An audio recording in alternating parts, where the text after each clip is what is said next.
Tonight's forecast is sponsored by Ashbrook Audiology, where relationships matter.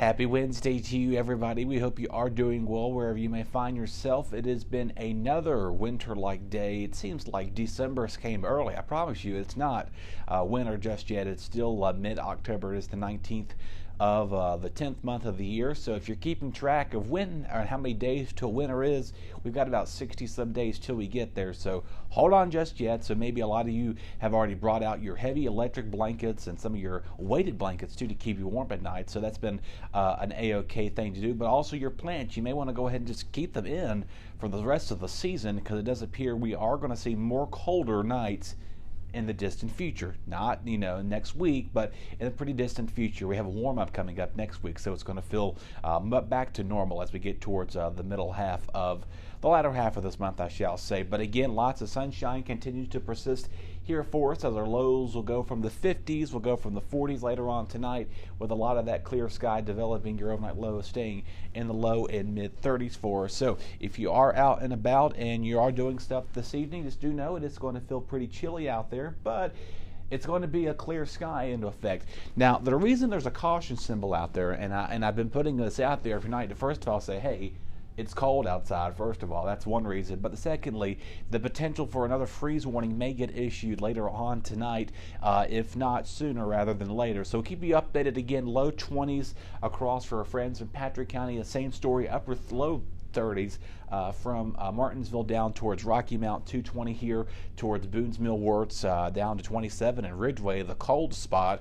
Ironically, you would think the colder spot is going to be in towards Meta-Zedan there, 30 in Ferrum. Reason being, here's why it's been so cold and how this kind of interface and affects us is because we get clear nights, we get calm winds, and we get dry air in place. And what ends up happening with those combinations, you get a lot of that heat that pretty much just escapes back into space, allowing us that radiational cooling to cool off faster at night. So now a lot of times during the summer you hear about the urban heat island effect, basically meaning that we have in the summer months, it's similar to the radiational cooling, but except what happens in the summer, you get that pavement, of those big buildings. For example, if we were like in New York City or Los Angeles or Atlanta or some bigger city, we would have those buildings that kind of keep that heat just radiated right there, which allows them to continue to be warm with the clear skies and dry air and the cool and calm winds. All of that heat, it just evaporates and goes back to space. So again, a radiational cooling, kind of like, we do get a thunderstorm, we get that evaporation process after it cools off in the summer months, and then you get that cooling effect, kind of similar to effect of how this plays in with us too. Here's your temperatures for your Thursday, a little bit warmer. We're going to gradually start getting back to feeling like October rather than December. Highs in the 60s everywhere you go. Again, elsewhere upper 50s all across the mountain part of Patrick County up towards Route 8, heading towards 40, the Franklin Turnpike and Rocky Mount area. As you head towards that way, do know you'll be right around the low to mid 50s as well. So Ferrum College, better yet, along the campus of Patrick and Henry Community College, or if you're doing anything out there, any high school events or just practice, of course, tomorrow night is Football Friday for Thursday night football for our friends at Martinsville City, as they are taking on an away game. It is. So Martinsville High School football is scheduled for Thursday night, tomorrow night football. But again, our game of the week has already been posted on our Facebook page. We are going to be at Bassett as the Eagles. I believe the GW Eagles or somebody. That's why Chad is up next to come and tell you about that. I'll let him do the sports, and I just stick to weather. So, but anyway, right now Football Friday is looking pretty nice and not as cold as it was a few weeks ago. So, speaking of cool, this is what the below average prediction outlook is showing here.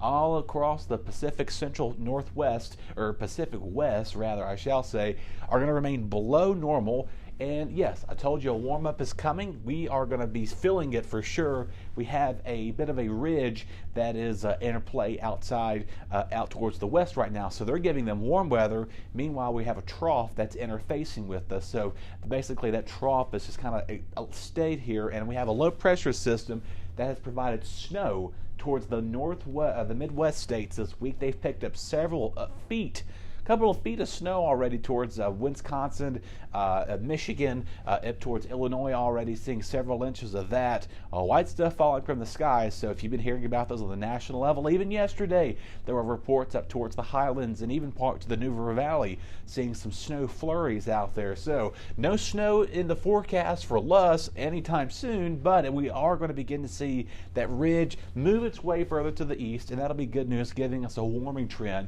as you make your way towards this upcoming week. Now, real quickly, I want to remind you about some temperature swings and explain to you why this has been going on.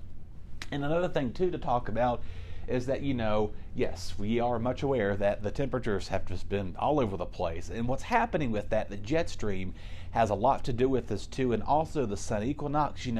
Of course, the amount of daylight that's going to be losing up towards parts of the northern United States. There's even some parts, I think it's in Canada and Alaska even, they will not have a sunset again until March or April, because now they're getting to the point where their daylight is now all year. So this is pretty interesting of how that goes into effect for them. Again, the jet stream that dips to the south and provides some of that. It moves, bringing that cooler air down with us, so which is explaining why we've been so cold the last several nights. And of course, we've been fluctuating between a warm and cool pattern, and that is going to been issuing that too. And something else for our car enthusiasts, those who like to work on vehicles, you much are aware of this, and this is for everybody to know. A lot of times, if you've been going to work in the last couple of days, you're probably saying, "Uh-oh, do I have a flat in my tire?" Not necessarily, because what's happened with that, since the temperature has dropped about 10 degrees or so, what happens with that, you get a drop in your PSI levels, is basically the pressure that's integrated with your tire. So if you've seen that little caution yellow symbol on your dashboard or in your hood, right now, not of the hood, but right there where your odometer is, do know that, you may have a flat, but the chances of that is low because of the temperature has been going back and forth.